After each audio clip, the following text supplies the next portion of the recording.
ఎంత అద్భుత దానము, అనంత దైవ వారము, దివ్య గ్రంథము నేను కలసి యాత్ర వెళ్ళేదం.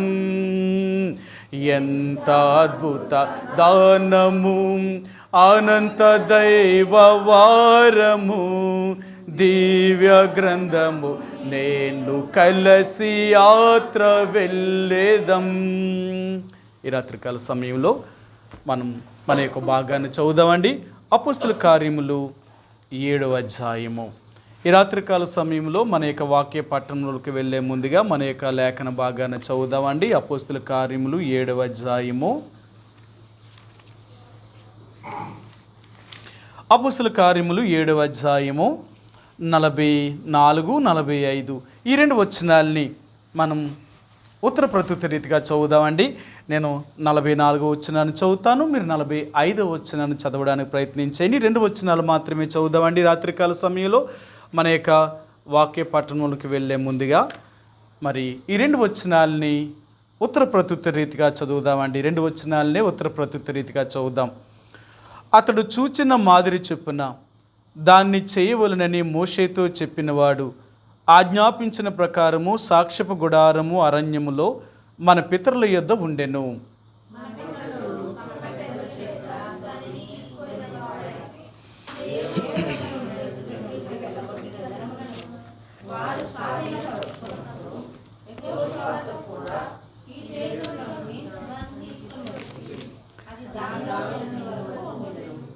ఈ రాత్రికాల సమయంలో చదువున్న లేఖన భాగాన్ని దేవుడు దీవించునుగాక.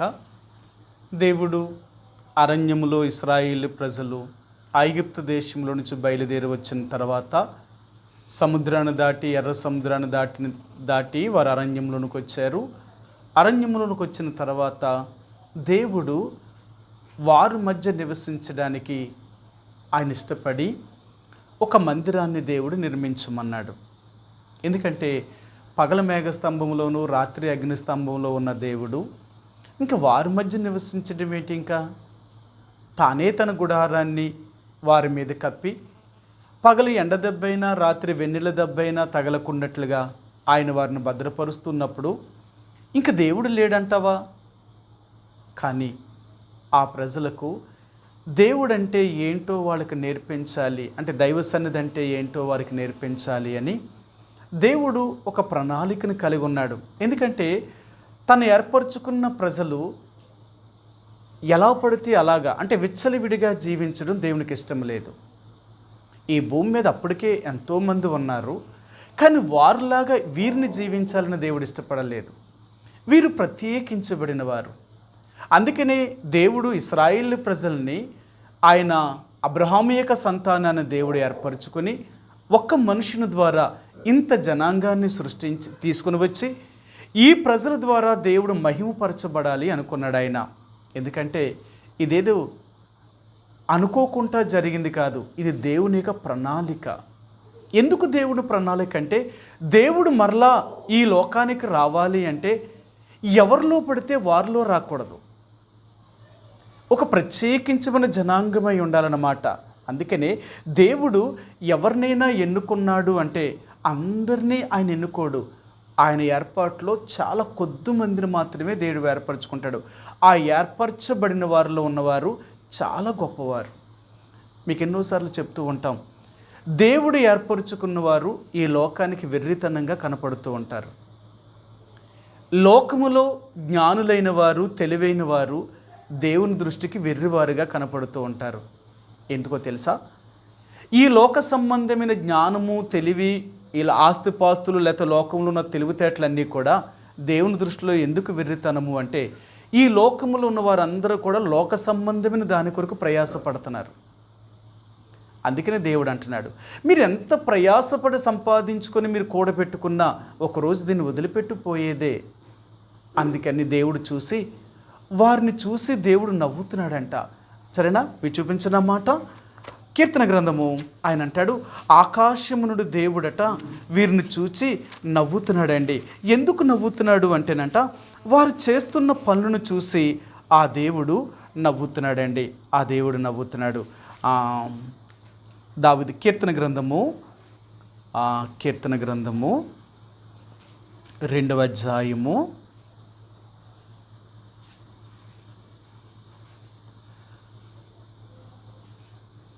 4వ వచనమండి. 2:4 కీర్తన గ్రంథము 2వ అధ్యాయము 4వ వచనమండి. ఆకాశమందు ఆసీనుడగువాడు నవ్వుచున్నాడు, ప్రభువు వారిని చూచి అపహాసించుచున్నాడు. చూసారా, ఎవరిని చూసి అంటే అన్యజనులను చూసి, వారు చేస్తున్న పనులను చూసి దేవుడు నవ్వుతున్నాడంట, ఆయన అపహాసించుచున్నాడంట.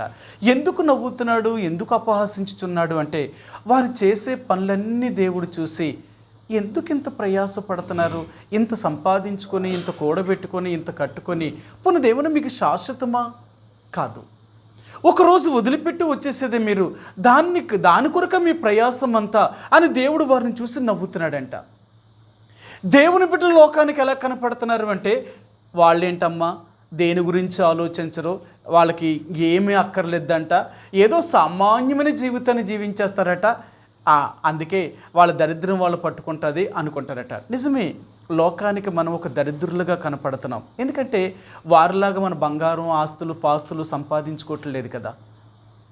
ఈ లోకంలో మనం ఆస్తుపాస్తులు సంపాదించుకోలేని వారు లోకం దృష్టిలో మనం ఎలా కనపడతామంటే చాలా తేలికగా కనపడతాం, వెర్రివారిగా కనపడతాం.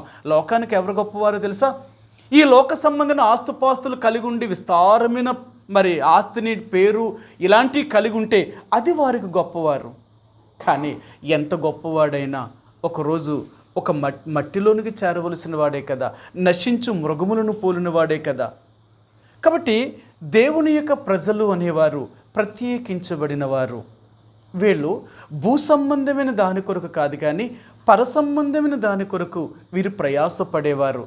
ఎన్ని కష్టాలు వచ్చినా, ఎన్ని బాధలు వచ్చినా వీళ్ళు దేవుని కొరకు మాత్రమే ప్రయాసపడతారేమో కానీ లోక సంబంధమైన దాని కొరకు ప్రయాసపడరు.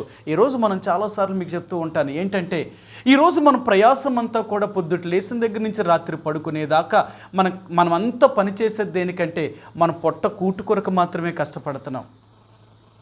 మన శ్రమ అంతా కూడా దేని కొరకు బ్రతుకుతున్నాం మనం అంటే, ఈ లోకంలో మన కడుపు కూటు కొరకు మాత్రమే, అంటే సంపాదించుకోవడం కొరకు, ఆ జాండ పొట్ట కొరకు మాత్రమే బతుకుతున్నాం. దేవుడు అంటున్నాడు, ఇదా నీ బ్రతుకు? ఒకవేళ మనం కూడా మన కడుపు కొరకే బ్రతికితే, లోకస్తులు దాని కొరకే బ్రతికి మనము దాని కొరకే బ్రతికితే వాళ్ళకి మనకి తేడా ఏముందండి? మనం బ్రతికేది మనం కడుపు కొరకు మనం బ్రతుకుతలేదు, మనం బ్రతికేది మనం దేవుడి కోసం బ్రతుకుతున్నాం.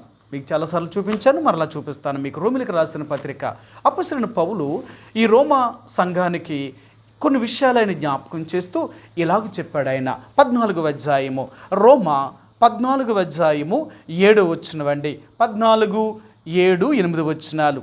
మనలో ఎవడును తన కోసమే బ్రతుకడు, ఎవడును తన కోసమే చనిపోడు.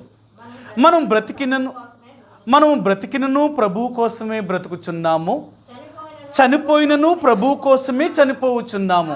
కాబట్టి మనం బ్రతికినను చనిపోయినను ప్రభువు వారమై ఉన్నాము. చూసారా, మనం ఎవరి కోసం బ్రతుకుతున్నాం, దేనికోసం బ్రతుకుతున్నాం? ఈ శరీరం కొరక. మనం బ్రతికేదంతా ఈ శరీరం కొరకే బ్రతికితే మరి లోకంలో దేవుని ఎరగిన వారు కూడా దానికోసమే కదా బ్రతికేది. ఇంక వాళ్ళకి మనకి తేడా ఏముంది? వాళ్ళేమో యేసుప్రభుని ఎరగలేదు అంటున్నాం, మనమేమో యేసుప్రభుని ఎరిగిన వారు. మరి యేసుప్రభుని ఎరిగి మనం ఏం చేస్తున్నాం? యేసుప్రభుని ఎరగిన వారు వాళ్ళు ఏం చేస్తున్నారు? యేసుప్రభుని ఎరగిన వారు ఆ శరీర సంబంధమైన ఆ పొట్ట కొరకే బ్రతుకుతున్నారు. యేసుప్రభుని ఎరిగిన వారు ఆ శరీర సంబంధమైన కడుపు కొరకే బ్రతుకుతున్నారు. అంతేనా? దేవుడు మారాడంతే. ఈరోజు యేసుప్రభుని నమ్ముకుని కూడా మనం ఏం వెతుకుతున్నాము అంటే లోకంలో ఉన్న వాటిని వెతుకుతున్నాం. మరి లోకంలో ఉన్న వాటిని వెతికే మనము ఇక లోకస్తులకి మనకి ఏంటి తేడా? దేవుడు ఒక్కడైనా తేడా? అంతే కదా. మనం మార్చుకుంది ఏంటంటే దేవుడినే మార్చాం. మన స్వభావం మారలేదు, మన నైజం మారలేదు, మన బుద్ధి మారలేదు. మార్చుకున్నది ఏంటంటే లోకములో నుంచి యేసుప్రభువారి దగ్గరికి వచ్చి యేసుప్రభువారిని నమ్మేమంతే. అంతే, అదొకటే చేసాం. వాళ్ళేమో యేసుప్రభుని ఎరగలేదు అంటున్నారు, మనమేమో యేసుప్రభుని ఎరగం. వాళ్ళు యేసుప్రభుని ఎరగకుండా చేసే పని, యేసుప్రభుని ఎరిగిన వారిగా చేసే పని, ఈ రెండు ఒకలాగే చేస్తున్నాం మనం. తేడా ఏమీ లేదు. ఒకవేళ మనం మన కోసమే బ్రతికితే, అంటే మన కడుపు కోసమే మనం బ్రతికితే, ఈ శరీరం కోసమే బ్రతికితే మనం బ్రతికే బ్రతుకు వ్యర్థము అంటున్నాడు ఆయన. సరే, మీకు ఈ మాట కూడా చూపిస్తాను. కొరింథీయులకు రాసిన మొదటి పత్రిక 6వ అధ్యాయము, కొరింథీయులకు రాసిన మొదటి పత్రిక 6వ అధ్యాయము 13వ వచనం అండి. 6:13 భోజన పదార్థములు కడుపునకును, కడుపు భోజన పదార్థములకును నియమింపబడి ఉన్నవి గనుక దేవుడు దానిని వాటిని నాశనము చేయును. దేహము జారత్వము నిమిత్తము కాదు కానీ ప్రభు నిమిత్తమే, ప్రభు దేహము నిమిత్తమే. అది ఆయన అంటున్నాడు. ఆయన భోజన పదార్థములు కడుపునకును, కడుపు భోజన పదార్థములకును నియమింపబడి ఉన్నవి. దేవుడు దానిని వాటిని ఒకరోజు నాశనము చేయబోతున్నాడట. ఆలోచించండి, నాశనం అయిపోయే దాని కొరకు మనం ప్రయాసపడుతున్నాం. ఈరోజు మనం పొద్దుట లేచిన దగ్గర నుంచి రాత్రి పడుకునేదాకా మనం వెతికేది ఏంటంటే, ఏం సంపాదించాము, ఎంత వచ్చింది, మనకి ఏంటి, ఇదే మన ఆలోచన. దేవుడు అంటున్నాడు, అలాగైతే మనల్ని చూసి నవ్వుతున్నాడు దేవుడు. నన్ను ఎరగని వారు చేసే పని ఏంటి, నన్ను ఎరిగేనని నువ్వు చేసే పని ఏంటి? ఉదయం లేచిన దగ్గర నుంచి రాత్రి పడుకునేదాకా నీ నీ నీ ప్రాకులాట, నీ శ్రమ, నీ యొక్క కష్టమంతా దేని కొరకంటే నీ జాండ కడుపు కొరక, ఈ శరీరం కొరక నువ్వు బ్రతుకుతున్నావు. ఆ శరీరం కోసమే నువ్వు బ్రతికితే ఇక నన్ను నమ్ముకొని నువ్వు చేసే పని ఏంటి? నన్ను ఎరగని వారు చేసే పని నువ్వు కూడా చేస్తున్నావు. ఇది కాదు. అందుకని దేవుడు ఒక జనాంగాన్ని ప్రత్యేకం చేశాడు. ఆయన వీరందరు లాంటి వారు కారు. మీరు ప్రపంచంలో చూడండి, ఇశ్రాయేలు యొక్క అంటే యూదుల యొక్క పద్ధతి ప్రపంచంలో ఉన్న పద్ధతులన్నిటికీ వ్యతిరేకం. మీకు ఎన్నోసార్లు చూపించాను కదా ఎస్తేరు గ్రంథంలో. ఆనాడు హామాను మొర్దెకైను యూదులందరినీ చంపడానికి గల కారణం కూడా అదే. అయ్యా, ఈ 127 సంస్థానంలో ఉన్న యూదులు అనేవారు ఒకరున్నారు. ఆ తెగవారు ఎంత భయంకరమైన వారంటే, ఈ భూమి మీద ఉన్న సకల గోత్రం అంటే సకలమైన మనుషులందరినీ కూడా వాళ్ళ పద్ధతులు వారికి వ్యతిరేక, వాళ్ళ పద్ధతులు ఈ లోకంలో ఉన్న వారందరికీ వ్యతిరేకం. వాళ్ళు లోకములో ఉన్న మనుషులందరూ చేసినట్లుగా వీళ్ళు చేయరు. ఎందుకంటేనంట వాళ్ళ దేవుడు అంత గొప్పవాడట. కాబట్టి వాళ్ళ దేవుణ్ణి బట్టి ఇంకెవ్వరికి కూడా లెక్క చేయరట. అది నువ్వు యేసుప్రభువుని ఎరిగిన తర్వాత నువ్వెవ్వరికీ లొంగవు. చాలాసార్లు అంటారు, భార్య భర్తకు లోబడాలి కదండి, లేకపోతే పిల్లల తల్లిదండ్రులకు లోబడాలి కదండి, ఇలా చెప్తూ ఉంటారు. ఎంతవరకు? వాళ్ళు నీ మీద అధికారం ఎంతవరకు తెలుసా? అద్దు మీరితే అది ఎవరైనా సహించలేరు. అర్థమైందా? ఒక లిమిట్ అనేది ఉంది. తల్లిదండ్రులకు పిల్లల మీద ఎంతవరకు అధికారం ఉందో తెలుసా? ఒక పరిమితి ఉంది. ఆ పరిమితి దాటారనుకో పిల్లలు కూడా తల్లిదండ్రుల నుంచి వేరైపోవచ్చు. భర్త భార్య, భార్య భర్త, వీళ్ళు ఒకరి పద్ధతులు ఒకరు కలవకపోతే అద్దు మీరితే, అర్థమైందా? ఒక ఆయన ఇలా చెప్పాడనమాట. తన భార్యను ఆ భర్త ఎంత ప్రేమగా చూసుకుంటున్నాడంటే కాలు కూడా కింద పెట్టనెత్తలేదట. డ్యూటీకి వెళ్తున్నాడు, వస్తున్నాడు, ఇంట్లో అంట్లన్నీ కడుగుతున్నాడు, భార్యకి కూర్చోబెట్టి పోషిస్తున్నాడు, అన్నీ తెచ్చి ఆయనే వంట చేస్తాడట. మళ్ళీ డ్యూటీకి వెళ్ళేటప్పుడు కూడా ఉదయం కూడా ఆయనే టిఫిన్ చేసి వంట చేసి వెళ్తాడట. అమ్మ నువ్వేమీ చేయొద్దు, ఇలా కూర్చుంటే చాలు, నువ్వు ఇలా బాగుండి చాలు అని చెప్పాడట. కానీ ఆ మనిషికి ఎలాగుందో తెలుసా?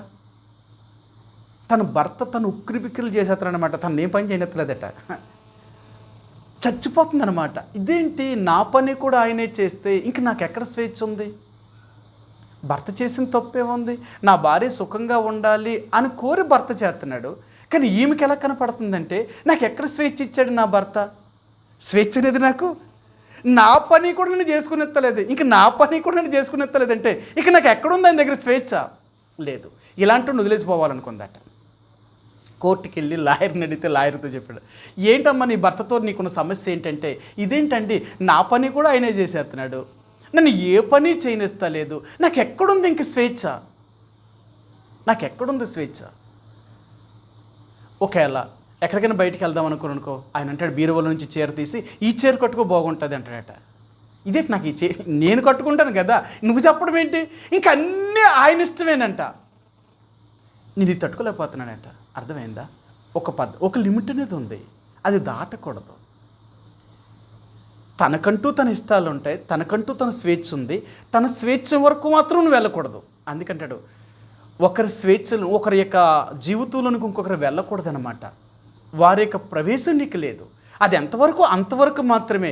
భర్త అయినా భార్య అయినా సరే అద్దు మీరితే ఎవరైనా సరే తప్పు చేసినట్టే. అర్థమైందా? అలాగే దేవుని యొక్క ప్రజలుగా నీవు నేను కూడా దైవ నియమాన్ని ఎప్పుడు కూడా వ్యతిరేకించకూడదు. అందుకనే దేవుడు ఒక జనాంగాన్ని దేవుడు ఏర్పరచుకున్నాడు. ఈ జనాంగము అందరిలాంటి వారు కారు. వీళ్ళు భూమి మీద ప్రత్యేకించబడిన వారు. వీళ్ళు ఎప్పుడు కూడా వీళ్ళ భూమి మీద బ్రతుకుతున్నా వీళ్ళ భూ సంబంధమైన వాటి మీద మనసు పెట్టరు. వీళ్ళు దేవుని ప్రజలు. అంతేనా? సరే మీకు చూపిస్తాను. ఎఫెసీయులకు రాసిన పత్రిక, క్షమించండి, కొలసీలకు రాసిన పత్రికలా ఉంది. కొలసీలకు రాసిన పత్రిక 3వ అధ్యాయము, కొలసీలకు రాసిన పత్రిక 3వ అధ్యాయము 1-2 వచనాలండి. 1-2 వచనాలు కొలసీలకు రాసిన పత్రికలోనే ఉంది. 3వ అధ్యాయము 1-2 వచనాలు. మీరు క్రీస్తుతో కూడా లేపబడిన వారైతే పైనున్న వాటినే వెదకుడి, అక్కడ క్రీస్తు దేవుని కుడిపార్శ్వమున కూర్చొని ఉన్నాడు. పైనున్న వాటి మీదనే కానీ భూ సంబంధమైన వాటి మీద మనసు పెట్టుకొనుకుడి. యాలయనగా మీరు మృతి పొందితిరి, మీ జీవము క్రీస్తుతో కూడా దేవుని యందు దాచబడి ఉన్నది. సరే, వీళ్ళ దేవుని ప్రజలట. వీళ్ళ పైనున్న వాటిని వెతుకుతారే తప్ప భూ సంబంధమైన వాటిని వెదకరట. మీకు తెలుసు కదా, యేసుప్రభు యొక్క 4వ రూపము పక్షిరాజు యొక్క రూపము. పక్షిరాజు యొక్క రూపం. ఈ పక్షిరాజు ఏం చూపిస్తుందంటే పైన చూపిస్తుందట. అందుకనే ఈ లోకంలో ఎన్నో పక్షులు ఉన్నా ఈ గ్రద్దను మాత్రమే పక్షిరాజు అంటారట. ఈగల్, ఇది మాత్రమే పక్షిరాజట. ఇంక ఏది ఆ పక్షి జాతిలో ఆ రాజు అనిపించుకోదట. ఎందుకు దీనికి ఇది రాజు అంటేనంట, ఇది ఆహారమును ఎప్పుడు కూడా భూమి మీద నుండి వెదకదట, పైనుంచి వెతుకుతుందట. అందుకని యేసుప్రభువారు కూడా ఈ భూమి మీద ఉన్నప్పుడు ఆయన ఇలాగ చెప్పారు. ఆయన ఏం చెప్పాడో చూపిస్తాను మీకు. యోహాను సువార్తలో యేసుప్రభువారు ఈ భూమి మీద ఉన్నప్పుడు ఆయన ఏమన్నారు అంటే, నేను భూ సంబంధమైన వ్యక్తిని కాదు, నేను పరసంబంధమైన వ్యక్తిని.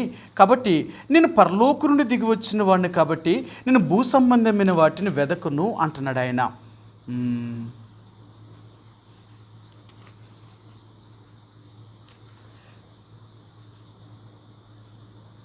6వ అధ్యాయము 33వ వచనం అండి. 33వ వచనం.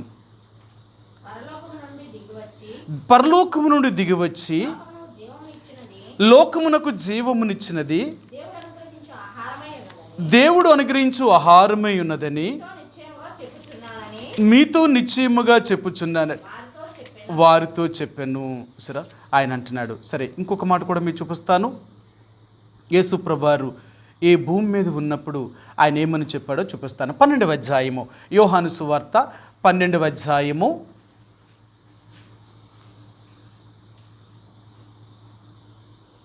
32వ వచనం అండి. 32వ వచనం. నేను భూమి మీద నుండి పైకెత్తబడిన యెడల అందరినీ నా యొద్దకు ఆకర్షించుకుందునని చెప్పాను. సరే, ఆయన అంటున్నాడు, నేను భూ సంబంధమైన వ్యక్తిని కాదు, నేను పరసంబంధమైన వ్యక్తిని. అందుకని యోహాను సువార్త అంతట్లో కూడా మీరు క్రిందివారు, నేను పైవాడిని, నేను భూ సంబంధమైన వ్యక్తిని కాదు, నేను పరసంబంధమైన వ్యక్తిని అని యేసుప్రభువు ఎన్ని చెప్తున్నా ఆయన పైనున్న విషయాల గురించి చెప్తాడు తప్ప భూ సంబంధమైన విషయాల గురించి చెప్పడు. అందుకని యోహాను సువార్త అంతా కూడా ఒక పక్షిరాజును చూపించిందనమాట. దేవుని బిడ్డలు అనేవారు ఎప్పుడు కూడా పైన వాటిని వెతుకుతూ ఉంటారట, పైనున్న వాటిని వెతుకుతారట. అది దేవుని బిడ్డల యొక్క లక్షణం. భూ సంబంధమైన దాన్ని వెదకరు. ఈ భూ సంబంధమైనవి ఇవి తుచ్చనీయమైనవి, ఇవి వ్యర్థమైపోయేవి, ఒకరోజు నాశనం అయిపోయేది. మనం పోషిస్తున్న మన శరీరము కూడా ఒకరోజు మట్టిలోనే కలిసిపోయేది. ఇదే మన సొంతమేమీ కాదు. ఇదేదో నా శరీరము, నా సొంతము, నా ఇష్టము అని మనం అనుకుంటున్నాం, కానీ కాదండి. దేవుడు మనం రమ్మంటే ఆ రోజే మనం పోవలసిన వారు. ఈ శరీరం ఎందుకు కూడా పనికిరాదు. దీన్ని కాల్చడానికి, కప్పెట్టడానికి, మట్టిలో కలపడానికి తప్ప ఈ శరీరంకి దేనికి పనికిరాదనమాట. దీంట్లో ప్రాణం ఉన్నంత వరకే దీనికి విలువ ఉందేమో, కానీ ఈ ప్రాణమే పోయిందంటే ఈ శరీరానికి ఏమాత్రం కూడా విలువ లేదు. విలువ లేని దాని కొరకు మనం ప్రయాసపడుతున్నాం. అందుకే దేవుడు అంటున్నాడు, మీరు నన్ను నమ్మి దేని కొరకు ప్రయాసపడుతున్నారు? విలువైన దాని కొరకు ప్రయాసపడుతున్నారా? విలువ లేని దాని కొరకు ప్రయాసపడుతున్నారా? కాబట్టి దేవుడు, అబ్రాహామును దేవుడు ఎందుకు ఏర్పరచుకున్నాడు? ఇంకెవరు లేరా? లేదు. దేవుని యొక్క ప్రణాళిక ఒకటి ఉంది. మీరు ఆదాము దగ్గర నుంచి యేసు ప్రభువారి యొక్క వంశావళి వరకు మీరు చివరి వరకు చూస్తే దేవుడు ఒక్కొక్కరిని ఏర్పరచుకున్నాడు. ఆయన ఏర్పరచుకున్న వారందరూ కూడా దేవునికి అనుకూలమైన వారు, ఆయన ఇష్టాన్ని నెరవేర్చేవారు, ఆయనకి తగినట్లుగా జీవించేవారు.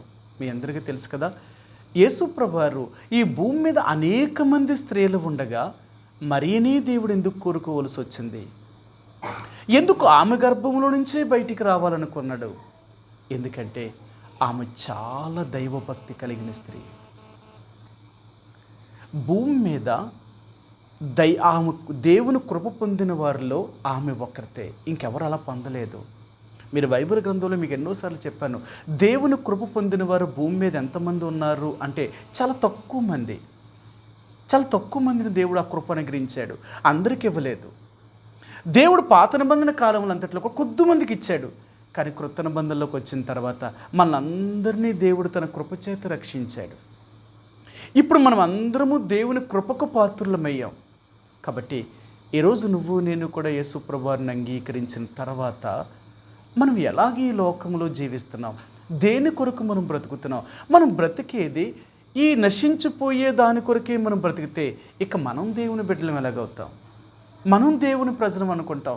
అందుకనే ఇక లోకానికి మనకి, అంటే లోకంలో ఉన్నవారికి మనకి తేడా ఏమీ లేదు.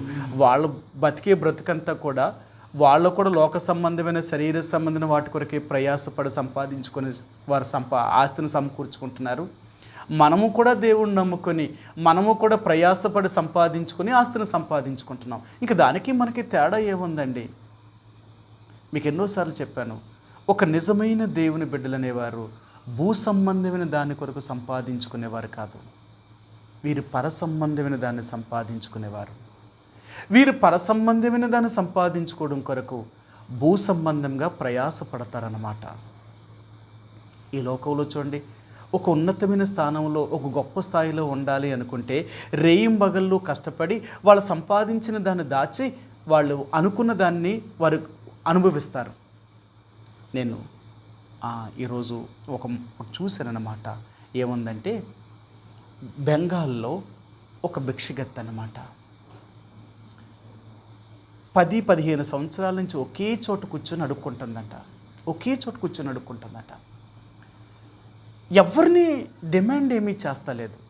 అడుగుతుంది, ఎవరిని ఇస్తే తీసుకుంటుంది, లేకపోతే లేదు, అంతే. ఒక ఆయన ఆమెకు 10 రూపాయలు ఇచ్చాడట.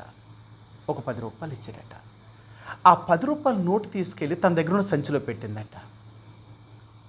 సరే ఆయన అన్నాడట, నేను ఇచ్చిన 10 రూపాయలు ఏది అన్నాడట. నేను దాచుకున్నాను అన్నదట. తీయి అన్నాడట. ఆమె సంచిని బోర్ల నుంచి దులిపితే కొన్ని లక్షల రూపాయలు, 1 లక్ష 2 లక్షలు కాదు, సంచి నిండా డబ్బులేనంట. సంచి నిండా డబ్బులే. లెక్కటని చచ్చారట వాళ్ళు. ఆ డబ్బులు లెక్కట్లేక పోలీసులకు ఫోన్ చేస్తే పోలీసులు వచ్చారట. వాళ్ళ మిషన్తో లెక్కేశారట కొన్ని లక్షల రూపాయలు. అప్పుడు ఆయన చెప్పారు, మరి ఇంత డబ్బు ఉండగా ఎందుకు అడుక్కుంటున్నావు అన్నాడట. ఇంత డబ్బు ఉంది కదా, దానికి ఉపయోగించుకోవడం చేత కాలేదు. ఆమెకు అడుక్కోవడమే తెలుసు కానీ దాన్ని తినడం రాలేదంతే. అలా పెట్టు. ఇప్పుడు ఆమె కొంచెం అనారోగ్యం ఉందంట, హాస్పిటల్లో జాయిన్ చేశారు. ఇప్పుడు పోలీసు వారితో చెప్పారు, ఈమెను బాగు చేసి ఆ డబ్బుతో ఈమెకి ఏదైనా సహాయపడే విధంగా దానికి ఉపయోగపడేలా చేయండి అంటున్నారు. ఎందుకు అంటే నేను అనేది ఏంటంటే, నువ్వు సంపాదించుకున్నది అనుభవించడానికా, దాచుకోవడానికా? మనం ఏం చేస్తాం తెలుసా, మనం సంపాదించుకుందంతా ఏం చేస్తాం, దాచేసుకుంటాం. ఎందుకు దాస్తున్నాం? అమ్మో రేపేమైపోతామో అదా దేవుడు అంటున్నాడు. అందుకనే అలా సంపాదించిన వాళ్ళ సంపాదన అంతా దేవుడట ఇంకొకరికి ఇచ్చేలా చేస్తాడట, వీళ్ళు అనుభవించరట. నిజమా? సరే మీరు చూపిస్తాను. ఈ మాట అబద్ధం అనుకోకండి, ఇది దేవుడి మాట, ఇది మనుషుల మాట కూడా కాదు. సరే, కీర్తన గ్రంథము 94వ కీర్తన 13వ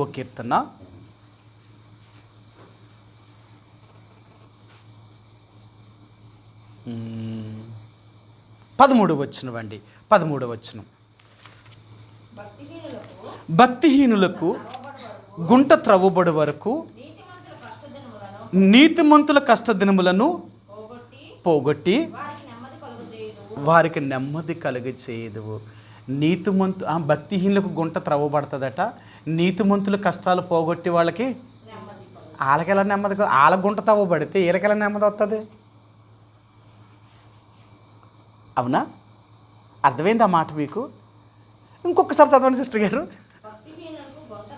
భక్తిహీనులకు గుంట త్రవ్వబడి వరకు నీతిమంతుల కష్టదినములను పోగొట్టి వారికి నెమ్మది కలుగజేయుదువు.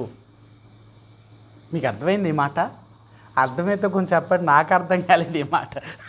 మీకు ఎంతవరకు అర్థమైందో నాకు తెలియదు, నాకు కొంచెం అర్థం కాలేదు, నాకు చెప్పండి ఒకసారి. భక్తిహీనులకు గుంట త్రవ్వబడి వరకు నీతిమంతుల యొక్క కష్టాలను పోగొట్టి వారికట దేవుడు నెమ్మది కలుగజేస్తాడట. వాళ్ళ గుంట తవ్వితే వీళ్ళకి నెమ్మది ఎలాగొస్తుందండి? భక్తిహీనుల వల్లే నీతిమంతుల కష్టాలు వస్తాయంట. అవునంటారా? ఇప్పుడు ఆ మాట ఏమన్నారంటే, ఇప్పుడు సిస్టర్ గారు అంటున్నారు, ఆ సిస్టర్ గారికి ఎలాగ అర్థమైందంటే భక్తిహీనుల వల్లే నీతిమంతుల కష్టాలు వస్తాయట. భక్తిహీనుల వల్ల నీతిమంతుల కష్టాలు ఏంటండి? దేవుణ్ణి ఎరగిన వారి వల్ల దేవుని ఎరిగిన వారి కష్టాలేంటి కాదా? సరే బెదర్ గారు చెప్తారు. సరే బెదర్, మీకు ఏం అర్థమైందో చెప్పండి నాకు. భక్తిహీనులకు గుంట త్రవ్వబడి వరకు నీతిమంతుల కష్టములు పోగొట్టి వారికి దేవుడు నెమ్మది కలుగజేస్తాడట. ఏం అర్థమైంది చెప్పండి. భక్తిహీనుల యొక్క కష్టార్జితము నీతిమంతులకి అనుభవించేలాగా దేవుడు చేస్తాడట. వాళ్ళ గుంట తవ్వబడుతుంది కదా, వాళ్ళ గొయ్యి తవ్వుతున్నారట దేవుడు. భక్తిహీనులకు గుంట తవ్వబడి వరకు నీతిమంతులకు కష్టాలు పోగొట్టి వారికి నెమ్మది కలుగజేస్తాడట. అంతేనా? నిజమే. మీకు చెప్పనా, ఈజీగా మీకు అర్థమైపోద్ది. హామాను మొర్దెకై. హామాను మొర్దెకై చంపాలనుకున్నాడు, మొర్దెకైన హామాను చంపాలనుకున్నాడు. ఇప్పుడు 55 అడుగులు ఉరుకైను తీయించి తన ఇంటి దగ్గర నిలబెట్టించాడు హామాను. రాజు దగ్గరికి వెళ్ళాడు, చంపేయాలనుకున్నాడు. కానీ దేవుడు ఒక్క రాత్రిలోనే మార్చేసిన తర్వాత రాజు ఏ రాజునైతే హామాను అడగాలనుకున్నాడో అదే రాజు హామానుని తన ఇంటి దగ్గర ఉరుకొయ్య మీద చంపించేశాడు. అక్కడితో అయిపోయిందా? అవ్వలేదు. ఇంకేం జరిగిందో తెలుసా? హామాను యొక్క ఇంటిని మొర్దెకైకి ఇచ్చేసాడు. ఆడు సంపాదించిన యావదాస్తి ఈయనకిచ్చాడు. అంతేకాదు, హామాను యొక్క స్థానం మొర్దెకైది అయిపోయింది. అర్థమైందా? ఇది భక్తిహీనులు చేసే పని. దేవుడు ఇచ్చింది ఎందుకో తెలుసా? అనుభవించడానికి. దేవుడు నీకు ఏదైనా ఇచ్చాడు అంటే నువ్వు అనుభవించు. నువ్వు అనుభవించకుండా నీ వెనకాల కోసం దాచేవనుకో, అదేమవుతో తెలుసా? వాళ్ళు చెడిపోయేలాగా చేస్తుంది. బైబిల్ ఏం చెప్పిందో తెలుసా? నువ్వు పుట్టావు కదా, నీ కాళ్ళు చేతులు వచ్చాయి కదా, నువ్వు కష్టపడిన దాంతో నువ్వు బ్రతుకు. రేపు నీ పిల్లలు పెద్దలు అవుతారు కదా, వాళ్ళకు కూడా అలాగే కష్టపడి బ్రతుకుతారు. అంతేకాని వాళ్ళని కష్టపెట్టకుండా నువ్వు సుఖపెట్టాలనుకున్నావు అనుకో, సుఖం మనిషికి ఏం చేస్తుందట? నాశనాన్ని తీసుకొస్తుందట. అవునా? ధనాపేక్ష సమస్తమైన కీడులకు మూలము. మన పిల్లల్ని మనం ఎప్పుడు పాడు చేస్తామో తెలుసా? మనం ఇచ్చిన ఆస్తి వల్లే, డబ్బు వల్లే మన పిల్లలు పాడైపోతారు. మనం వాళ్ళకి ఏమీ ఇవ్వకూడదు. మనం ఎలాగైతే భూమి మీద పుట్టి మనం ఎలా కష్టపడి బతికేమో వాళ్ళు కూడా అలాగే కష్టపడి బతుకుతారు. ఒకవేళ వాళ్ళు కష్టపడకపోతే వాళ్ళు నష్టపోతారు. ఎవరు కష్టపడతారో వాళ్ళు సుఖంగా బతుకుతారు, ఎవరు కష్టపడరో వాళ్ళ కష్టాలు పాలవుతారు. అంతే తప్ప వాళ్ళ కోసం నువ్వు దాసి వాళ్ళని పాడు చేయొద్దు, నువ్వు వాళ్ళ పాడు చేయొద్దు. మనం అందరూ ఇదే చేస్తున్నాం ఈరోజంటే. మనం కష్టపడి సంపాదించింది అంతా ఏంటంటే నా పిల్లల కోసం, నా పిల్లల కోసం. అందుకని బైబిల్ గ్రంథంలో అన్నాడు సొలొమోను, ఇది నువ్వు వ్యర్థమే. నేను కష్టపడి సంపాదించడం ఏంటి, నా తర్వాత నా పిల్లలకు వదిలిపెట్టి వెళ్ళడం ఏంటి? ఆడు మంచోడవుతాడో చెడ్డోడవుతాడో, నేను కష్టపడి సంపాదించిన దాన్ని ఆడు బాగు చేస్తాడో పాడు చేస్తాడో నాకేం తెలుసు. కాబట్టి నేను అలా చేయను. దేవుడు నాకు అనుగ్రహించిన దాన్ని నేను అనుభవిస్తాను. దేవుడు నాకు ఎందుకు ఇచ్చాడు? నేను అనుభవించడానికి ఇచ్చాడు దేవుడు, అంతే తప్ప నేను దాచుకుని నా పిల్లల కోసం ఇవ్వడానికి ఇవ్వలేదు. నీకు దేవుడు ఎలాగిచ్చాడో నీ పిల్లలతో కూడా దేవుడు అలాగే ఉంటాడు. అది నీ నమ్మకం. నువ్విస్తే పాడైపోతారు నీ పిల్లలు, దేవుడిస్తే బాగుపడతారు. అర్థమైందా? అందుకనే దేవుడు మనకి ఏం నేర్పిస్తున్నాడు అంటే, నువ్వు దేవుని బిడ్డవి, అందరిలాంటి వ్యక్తివి కాదు. అందుకనే ఇశ్రాయేలు ప్రజల్లో, యూదుల్లో ఒక ఆచారం ఉందంట.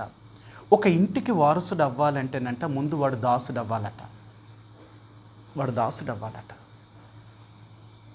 వాడికి రమారమి 30 సంవత్సరాల వయసు వచ్చేంతవరకు కూడా వాడిని కుమారుడిగా స్వీకరించరట. 30 సంవత్సరాల వయసు వచ్చిన తర్వాత ఒక గొప్ప విందు చేసి అప్పుడు తన తండ్రి తన కుమారుడు అని చెప్తాడట. అప్పుడు వరకు ఇతను ఎవడో తెలుసా? ఒక దాసుడట. ఈ దాసుడు ఏం చేస్తాడో తెలుసా? తన తండ్రి యొక్క ఇంటిలో అన్ని పనులు ఇతను నేర్చుకోవాలట. తన తండ్రి యొక్క ఇంట్లో అన్ని పనులు, ఏం ఆస్తున్నా ఆ ఆస్తి అంతట్లో పనివాళ్ళలాగా ఈయన కూడా పని చేస్తూ అందరిలాగే పనివాళ్ళతోటే కలిసే ఉంటాడట. అప్పుడు దాకా వాళ్ళు కుమారుడిగా స్వీకరించరట. అందుకని మీరు బైబిల్ గ్రంథంలో చూడండి, యేసు ప్రభువారికి 30 సంవత్సరాల వయసు వచ్చేంతవరకు తన తల్లిదండ్రులను వదిలి బయటికి రాలేదు ఆయన. అవునా?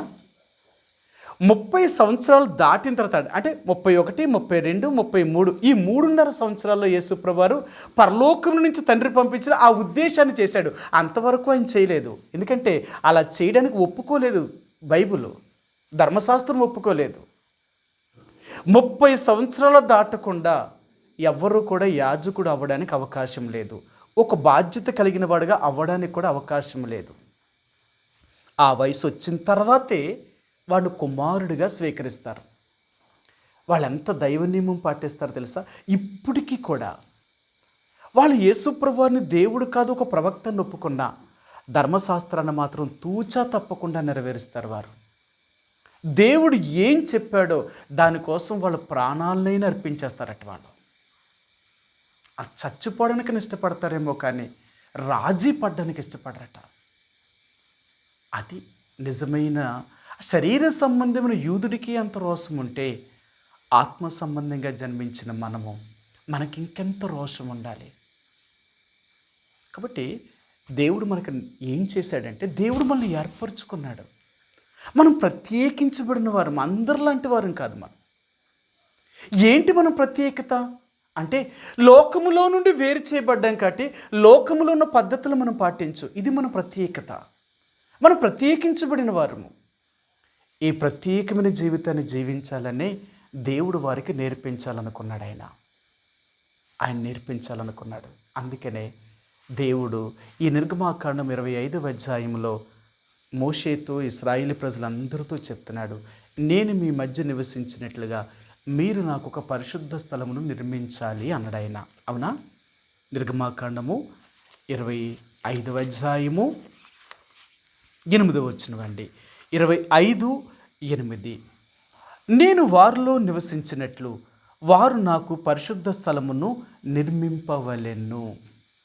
పగల మేఘస్తంభంలోను రాత్రి అగ్నిస్తంభములో ఉంటున్న దేవుడు ఇంకా వాళ్ళతో ప్రతిరోజు రాత్రులు పగలు మేఘంలోనూ ఆ అగ్నిస్తంభంలో ఉంటున్నప్పుడు ఇంకా అది చాలదా? అక్కడితో సరిపెట్టుకోలేదు ఆయన. నేను వారి మధ్య ఉండాలనుకుంటున్నాను. అర్థమైందా? దేవుడు ఎక్కడ ఉండాలి అనుకుంటున్నాడంటే మన మధ్య స్థలంలో ఉండాలనుకుంటున్నాడు. అందుకనే ప్రత్యక్ష గుడారమును వేసేటప్పుడు ఆ గుడారం ఎక్కడ ఉండాలి అంటే వాళ్ళ సమాజము మధ్యలో ఉన్నదన్నమాట.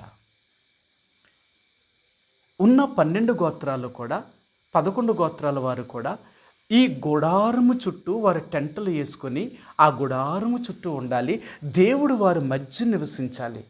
ఇదన్నమాట. ఈ మేఘము, ఈ పరిశుద్ధ స్థలం అనేది ఎప్పుడూ వారి మధ్య ఉండేదన్నమాట. కాబట్టి దేవుడు ఈ పరిశుద్ధ స్థలం యొక్క కొన్ని విషయాలు మనకు దేవుడు జ్ఞాపకం చేయాలని మీతో చెప్పాను. నేను ఇంతకుముందే చెప్పాను. దైవజనుడు భగత్ సింగ్ గారు దేవుని నివాస స్థలం అనే పుస్తకాన్ని రాశారు. ఆయన ఈ దేవుని నివాస స్థలం అనే ఈ పుస్తకంలో దేవుడు ఈ ప్రత్యక్షపు గుడారం యొక్క నమూనా అంతటినీ ఇచ్చాడు. ఆయన ఆ నమూనా అంతటిని ఇచ్చాడు.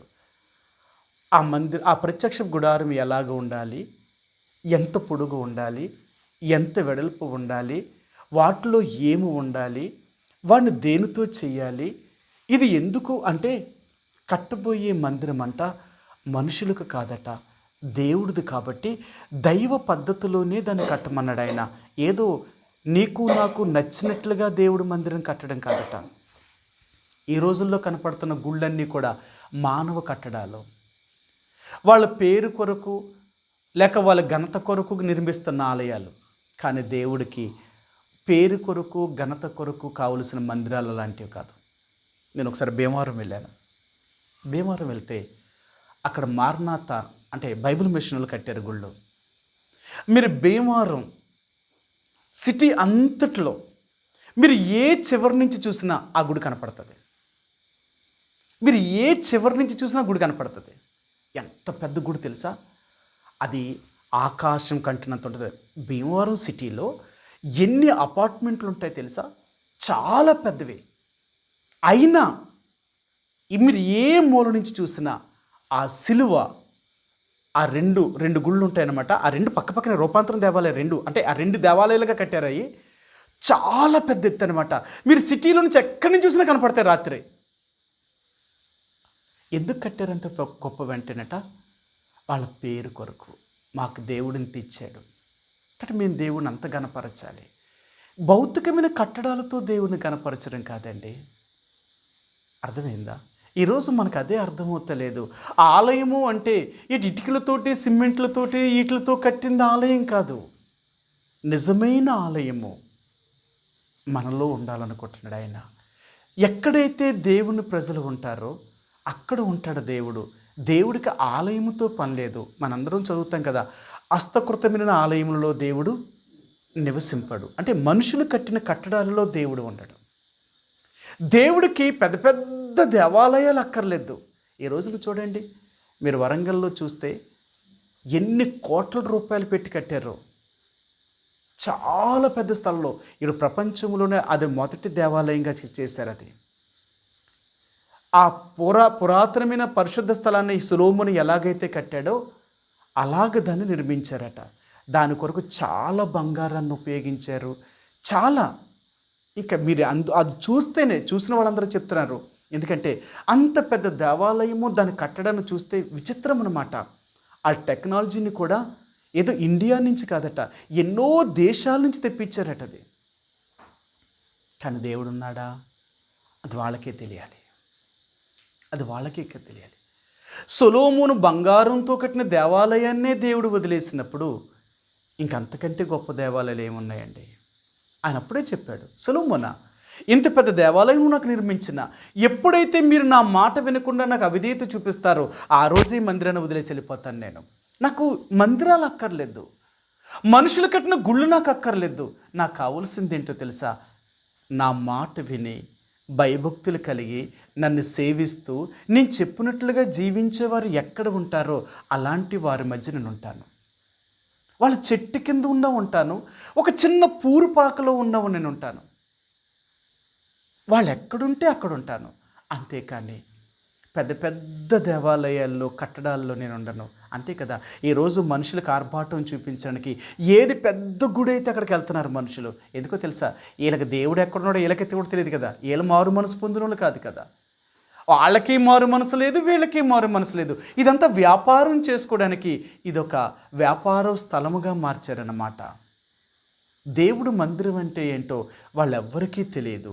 అందుకనే దేవుడు మనకి మరలా దేవుడు జ్ఞాపకం చేయాలనుకుంటున్నాడు. ఆయన, నేను మీ మధ్య నివసించడానికి నాకు ఒక మందిరము కావాలి. మందిరము కావాలంటే, ఒక పరిశుద్ధ స్థలాన్ని నిర్మించాలంటే మరి ఏం చేయాలా? వీళ్ళకి దేవుడు ఒక మాట చెప్పమన్నాడు. సరే, మీకు చూపిస్తాను ఆ మాటను. నిర్గమాకాండము 25వ అధ్యాయము 1-2 వచనాలండి. 1-2 వచనాలు. యెహోవా మోషేకు ఇలాగు సెలవిచ్చెను, నాకు ప్రతిష్టార్పణ తీసుకొని రండని ఇశ్రాయేలీయులతో చెప్పుము. మనకు పూర్వకముగా అర్పించు ప్రతి మనుషుని యొద్ద దానిని తీసుకొని వెళ్ళును. మీరు వారి యొద్ద తీసుకొనవలసిన అర్పణలేమనగా బంగారము, వెండి, ఇత్తడి, నీలద్రోమ వర్ణముల నీలద్రోమ రక్తవర్ణములు, సన్నపు నార, మేక వెంట్రుకలు, ఎర్ర రంగు వేసిన పొట్టేళ్ళ యొక్క తోళ్ళు, సముద్ర వత్సముల తోళ్ళు, తుమ్మకర్ర, ప్రదీపమునకు తైలము, అభిషేక తైలములు, లేత పచ్చయు, ఏఫోదును, పతకమునకు చెక్కు రత్నములను అనునవియే. ఆయన అంటున్నాడు, ఇశ్రాయేలు ప్రజల దగ్గర వారు ప్రతిష్టార్పణలు తీసుకురావాలట. ఈ ప్రతిష్టార్పణలు కూడా ఎలాంటివి? ఆయన సామాన్యం కోరలేదు. ఆయన ఏమని అడుగుతున్నాడట? ఆయన బంగారము, వెండి, ఇత్తడి. ఎందుకండి దేవుడికి? దేవుడికి ఎందుకు? ఇంత గొప్ప ఆటలతో కడితేనే దేవుడు గుడా? కర్ర గడ్డి ఆకుతో కడితే గుడి కదా? మరి దేవుడు ఇలాంటివి అడుగుతున్నాడేంటి? చూసారా? అందుకని అంటాడు, దేవుడు కోరిన ప్రతి దాంట్లో కూడా ఒక ఆత్మీయమైన అర్థం ఉందట. మీరు ఆ పుస్తకం చదివేరో లేదో నాకు తెలియదు, కానీ నేను మరలా చెప్తున్నాను, చదవండి. దేవుని నివాస స్థలం అనే పుస్తకాన్ని చదివితే ఎన్ని విషయాలు రాశాడో తెలుసా? చదువుతున్నా ఎన్నోసార్లు చదివాను నేను ఆ పుస్తకాన్ని. ఒక్కసారి 2 సార్లు కాదు, ఎన్నిసార్లు చదివానో. మాకు సేవకు వచ్చినప్పుడు మా పని ఏంటంటే, బక్సింగ్ ఏరియాక ఉన్న ఆ రోజుల్లో 27 పుస్తకాలు అన్నమాట. 27 పుస్తకాలని చదవాలా, అందులో మాకు ఏమర్థమైందో రాయాలా, మళ్ళీ ఏమర్థమైందో రాయాలా. అడిగేవారు అన్నమాట.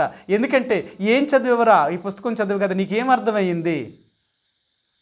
అప్పుడు చెప్పేవారు ఆయన, మాకు అర్థమైంది మేము రాసినప్పుడు వాళ్ళు చెప్పేవారు, ఇది కాదు, లేక సరే నీకెంతవరకు అర్థమైంది కదా, ఉన్నది మేము చెప్తామని వాళ్ళు చెప్పేవారు. ఇలాగా 27 పుస్తకాలని చాలా ఎన్నిసార్లు చదివానో నేను. ఎందుకో తెలుసా? నిజంగా ఈరోజు బక్సింగర్ ఫెలోషిప్ అని చెప్పుకున్న వాళ్ళు ఎవ్వరికీ కూడా బక్సింగర్ యొక్క దర్శనం అంటే ఏంటో తెలియదు. మళ్ళీ ఏం రాస్తా తెలుసా? ఆ బోర్డు మీద ఇదే నిజమైన ఎబ్రోను, మళ్ళీ బక్సింగర్ ఫోటో కూడా వేసేస్తున్నారు అక్కడ. బక్సింగర్ ఫోటో పెట్టుకొని ఎబ్రోన్ అనే పేరు చెప్పుకొని వాళ్ళు చలామణి అవ్వాలనుకుంటున్నారు, లోకంలో బ్రతకాలనుకుంటున్నారు. అది కాదు. ఒక్కసారి ఆయనకి దేవుడు ఏ దర్శనాన్ని ఇచ్చాడు, ఆయన బోధ ఏంటి, ఆయన కట్టిన సంఘం ఏంటి, ఆయన విధానం ఏంటి అనేది ఆ 27 పుస్తకాల్లో రాశాడు ఆయన. దేవుడు తనకేమైతే చెప్పాడో ఆ విషయాలన్నీ రాశాడు ఆయన. అందుకనే బక్సింగ్ గారి యొక్క నిజమైన సహవాసము అంటే, దేవుని సహవాసం అంటే ఒక్కసారి ఆ పుస్తకాలు చదివితే అర్థమవుతుంది. అంతే తప్ప ఏ రోజు నిలబడి చెప్తున్న పాస్టర్లు, బోధకుల యొక్క మాటలు కాదు నమ్మేది. ఈరోజు ఆ దైవజనుడు గురించి ఏమీ తెలియకపోయినా బయట వాళ్ళు అందరూ చెప్తున్నారు, బక్సింగ్ గారు గొప్ప దైవజనుడు అమ్మ, బక్సింగ్ గారి బాబు గొప్ప సంఘం అమ్మ అని. ఏటి అర్థమైంది? వాళ్ళకి ఏం తెలుసు బక్సింగ్ గారి పేరు గురించి? అలాగుండద్దు. ఏది నిజమైన దేవుడు అనుగ్రహించాడో ఆ దర్శనము తెలియాలి అంటే ఒక్కసారి ఆయన పుస్తకాలు చదువు. ఎంత గొప్పగా ఉంటాయో తెలుసా? నేను చదువుతుంటే నాకే అసలు ఇప్పటికీ కూడా ఆ మాటలు చదువుతుంటే నిజంగా ఆయన మాట్లాడుతున్నట్టే ఉంటుంది. మీరు బైబిల్ చదువుతుంటే దేవుడు ఎలా మాట్లాడతాడో ఆ పుస్తకాలన్నీ కూడా కొట్టినట్టే మాట్లాడుతూ ఉంటాయి. ఎందుకో తెలుసా? ఆయన మనిషిని ఆత్మతో రాయలేదు, అవన్నీ దైవాత్మతో ప్రేరేపించబడి రాశాడు ఆయన. అందుకనే ఆయన ప్రసంగాలన్నీ కూడా దేవుని ఆత్మ ప్రేరేపణ చేత పలికిన మాటలు అవన్నీ. తను స్వయంగా ఏదీ పలకలేదు ఆయన. అంత గొప్ప దైవజనుడు. ఆ పుస్తకాలన్నీ అలాగ రాసిన పుస్తకాలు. ఆయన స్టేజీ మీద ఉండి దేవుడు వర్తమానం ఇస్తూ ఉంటే ఈ స్టెనోగ్రాఫర్లు ఈ కిందుండి వాటిని అన్నిటినీ రాసి ఓ పుస్తకం రూపంగా తయారు చేశారు. ఆయన ప్రసంగాలే, ఆయన వర్తమానాలే, ఆయన పుస్తకాలు. కాబట్టి ఇప్పుడు దేవుని నివాస స్థలం అనే పుస్తకం చదివితే దేవుడు వారిని అర్పణలు తీసుకురమ్మన్నాడు. అర్పణలు తీసుకొచ్చేటప్పుడు ఏమని చెప్పాలా? మీకు ఏది కలిగితే తిండి అని చెప్పాలా, అంతే కదా. దేవుడికి కానుకలు అర్పణలు అడుగుతారు కదా. అమ్మ దేవుడు కానుకలు వేయండి అంటే ఏమేస్తారు? అలా తోసింది తీసుకొచ్చి చెప్తారు. కానీ ఇక్కడ దేవుడు ఏమంటున్నాడు? మీకు తోసింది ఇవ్వడం కాదు, నేను అడిగింది ఇవ్వాలి మీరు. మీకు తోచింది ఇస్తే నాకు ఎలాంటి ఇస్తారు తెలుసా? పనికిరాని అన్నీ ఇస్తారు నాకు, అంతే కదా. మనం దేవుడికి ఎలాంటివి ఇస్తాను తెలుసా? మనం మిగిలిపోయినాయి, మన దాంట్లో ఉండగా మన దగ్గర ఒక 1,00,000 రూపాయలు ఉందనుకోండి, ఒక 1,000 రూపాయలు దేవుడికి ఇస్తాం, లేకపోతే ఒక 5,000 రూపాయలు దేవుడికి ఇస్తాం, లేక అంతకంటే 10,000 రూపాయలు దేవుడికి ఇస్తాం. ఎప్పుడు ఇస్తావు? నీకుంది కాబట్టి దాంట్లో నుంచి తీసుకొచ్చేస్తావు. నీకు లేకపోతే ఇవ్వవు కదా, ఉన్నదే ఇస్తావు నువ్వు. ఇశ్రాయేలు ప్రజలకు దేవుడు అలా కోరలేదు. మీ దగ్గర ఉందా లేదా అనేది కాదు, నాకు కావలసినవి ఇవి, వాళ్ళ దగ్గర తీసుకున్నాడు.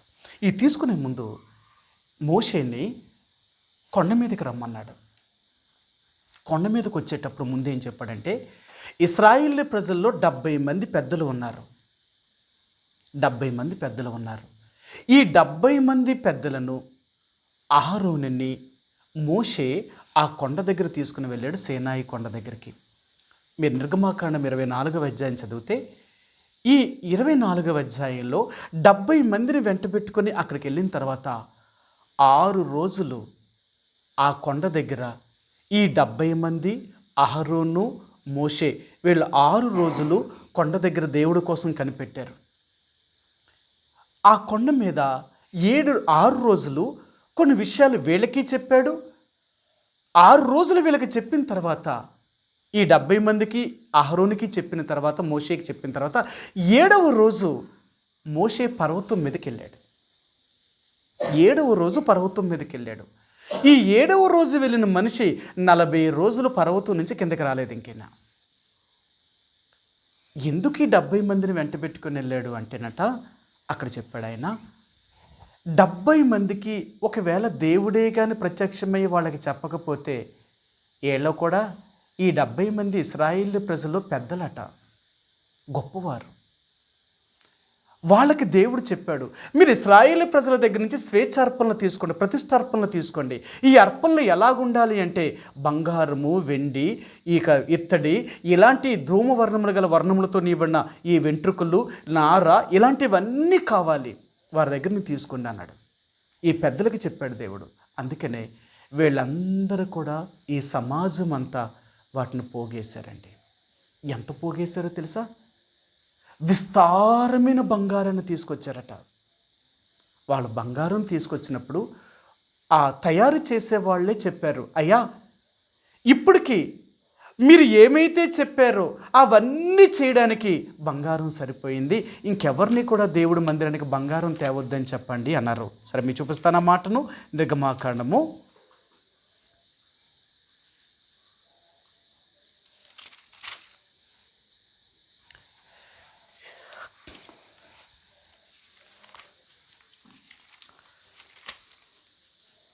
36వ అధ్యాయము 5-6 వచనాలండి. 5-6 వచనాలు. నిర్గమాకాండం 36వ అధ్యాయం 5-6 వచనాలా? మోషేతో చేయవలనని యెహోవా ఆజ్ఞాపించిన పని విషయమైన సేవ కొరకు ప్రజలు కావలసిన దానికంటే విస్తారముగా తీసుకుని వచ్చుచున్నారని చెప్పగా, మోషే పరిశుద్ధ స్థలమునకు ఏ పురుషుడైనను ఏ స్త్రీ అయినను ఇక మీదట ఏ అర్పణమునైనను తేవద్దని ఆజ్ఞాపించను గనుక పాలమందంతటను ఆ మాటను చాటించిరి. ఆ పని అంతయు చేయనట్లు దాని కొరకు వారు తెచ్చిన సామాగ్రి చాలినది, అది అత్యధికమైనది. సరే, ఎప్పుడైతే ప్రతిష్టార్పణలు తెమ్మన్నాడో వాళ్ళు కూడా విస్తారమైన బంగారము, వెండి, ఇత్తడి, ఆ ధూమవర్ణములతో చేయబడిన నార, ఆ వెంట్రుకలు, ఇవన్నీ తీసుకొచ్చారు. ఎంత తెచ్చారు అంటే కావలసిన దానికంటే ఎక్కువ తెచ్చారట వాళ్ళ అర్పణం. ఎందుకు అలా తెచ్చారంటారు? ఎందుకు తెచ్చారంటారు వాళ్ళు? దేవుడు దేవుని యొక్క మందిరము నిమిత్తమా. ఇంకా ఎందుకు తెచ్చారో తెలుసా? ఇవన్నీ మాకు అక్కర్లేదు, మాకు దేవుడు ఉంటే చాలు.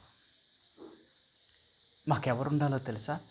ఆయన మా మధ్య నివసిస్తానంటున్నాడు కాబట్టి ఇక ఆయనే మాకుంటే వీటితో మాకు పని ఏంటి? మాకు అక్కర్లేదు, ఆయన ఉంటే చాలు మాకు. కాబట్టి అవన్నీ తీసుకొచ్చి ఇచ్చారట. అందుకనే దేవుడట వాళ్ళని కూడా ఎంత విస్తారంగా దీవించాడట. దేవుని యొక్క దీవెన వాళ్ళు ఎంత పొందారు అంటే, అందుకనే దేవుడు అన్నాడు, నేను చెప్పినట్లుగా మీరు చేస్తే 1000 తరాల వరకు మీ పిల్లల్ని నేను దీవిస్తాను. ఇంకంతకంటే వాళ్ళకి ఏం కావాలి? దేవుడు వారి మధ్యనుంటే, దేవుడు మాతో ఉంటే ఇంకెంతకంటే మాకేం కావాలి? మాకు ఇంకేమీ అక్కర్లేదని విస్తారమైన వాటిని తీసుకొచ్చి పాడేశారు. అందులో వీళ్ళు తీసుకొచ్చినవి ఇప్పుడు చెప్తాను మీకు. ఆ దైవజనుడు భక్సింగ్ గారు రాసిన ఆ పుస్తకంలో కానీ, ఆయన రాసినవన్నీ కూడా బైబిల్లోయే రాశాడు. ఆయన సొంతంగా ఏమీ రాయలేదు. ప్రతి దానికి కూడా ఆయన ఏం చెప్పారో, ఎలాగుండాలన్నాడో మందిరము, ఆ ప్రత్యక్ష గుడారం యొక్క నమూనానే ఆయన ఆ పుస్తకంలో రాశాడంతే. ఆయన సొంత మాటలు ఏమీ రాయలేదు. మీరు చదవండి.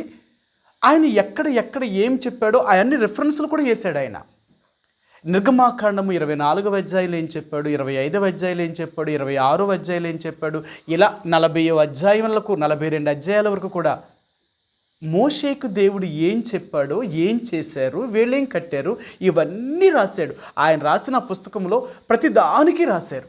సరే, ఇప్పుడు మీకు చెప్తాను. మొట్టమొదటిగా దేవుడు వారి దగ్గర తీసుకోవాల్సిన అర్పణలు ఏమన్నాడంటే బంగారము, వెండి, ఇత్తడి. ఇవి 3. ఎందుకు ఇవి 3 దేవుడు కోరాడు అంటేనంట, దేవుడు నిర్మించబోయే ఇల్లు బలముగా ఉండాలట. అగ్ని వచ్చి కాల్చినా ఈ కాలిపోవట. మీకు మాట తెలుసా? కర్నూలు దగ్గర బస్సు కాలిపోయింది కదా, అందులో 20 మంది కాలిపోయారు. వాళ్ళని ఎలా ఐడెంటిఫై చేశారో తెలుసా? ఒకటి DNA అన్నారు, రెండోది ఎలా గుర్తుపెట్టారో తెలుసా? వాళ్ళ ఒంటి మీద ఉన్న బంగారం అలాగే ఉందట. బంగారం కరిగిపోలేదట. ఆభరణాలు చేయించుకుంటారు కదా, ఆ ఆభరణాలు చచ్చిపోయిన ఆ ముద్దలకి అలాగుంటే ఇది మాది, ఇది మా ఊడిది, మాది, ఆ బంగారం అలా ఉండిపోయిందట. ఎందుకు? మనుషులు కాలిపోయి బూడిది చేసిన బంగారం మాత్రం కాలలేదట. కాలదా? ఎందుకు కాలిపోలేదు? అది ఆ దుమ్ముల మీద అలా ఏలాడుతూనే ఉందట బంగారం మాత్రం. అర్థమైందా? దేవుడు కోరుకునేది ఏది కూడా ఏదో పనికిరాని వాటిని కోరుకోడు. మనం ఏం చేస్తాం తెలుసు? దేవుడికి పనికిరాని దేవుడికి ఇస్తాం, పనికొచ్చే కాదు. సరే, మీకు చూపిస్తాను. మొదటి కొరింథీయులకు రాసిన పత్రిక 3వ అధ్యాయము. కొరింథీయులకు రాసిన మొదటి పత్రిక 3వ అధ్యాయము. కొరింథీయులకు రాసిన మొదటి పత్రిక 3వ అధ్యాయము 10-11 వచనాలండి. 10-11 వచనాలు. దేవుడు నాకు అనుగ్రహించిన కృప చొప్పున నేను నేర్పరైన శిల్పకారుని వలె పునాది వేసి తిని, మరి ఒకడు దాని మీద కట్టుచున్నాడు. ప్రతివాడు దాని మీద ఎలాగూ కట్టుచున్నాడో జాగ్రత్తగా చూసుకొనవలెను. వేయబడినది తప్ప మరి ఒక పునాది ఎవడనూ వేయనేరడు. ఈ పునాది యేసుక్రీస్తే. ఎవడైనను ఈ పునాది మీద బంగారము, వెండి, వెలగల రాళ్ళు, కర్ర, గడ్డి, కొయ్యకాలు మొదలైన వాటితో కట్టిన ఎడల వాని పని చేత వాని పని కనబడును. ఆ దినమున దానిని తేటపరచును, అది అగ్ని చేత బయలుపరచబడును. మరియు వాని పని ఎట్టుదో దానిని అగ్నియే పరీక్షించును. చూసారా? వారు చేసే పని సరైనదా కాదా అనేది అగ్ని చేత పరీక్షిస్తాడట. అందుకనే దేవుడు కోరుకునే ప్రతీదీ కూడా ఎంత ఆత్మీయమైన అర్థంతో చెప్పాడు ఆయన. అవి ఎంత ఆత్మానుసారమైన విషయాల గురించి చెప్పాడు.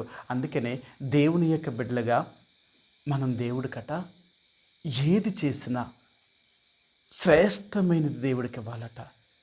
ఇక్కడ మనం దేవుడికి ఎంత శ్రేష్టమైనది ఇస్తామో మనం పరలోకి వెళ్ళిన తర్వాత కూడానంట దేవుడు అంత శ్రేష్టమైన వాటితో మనకు నివాసం కడతాడట.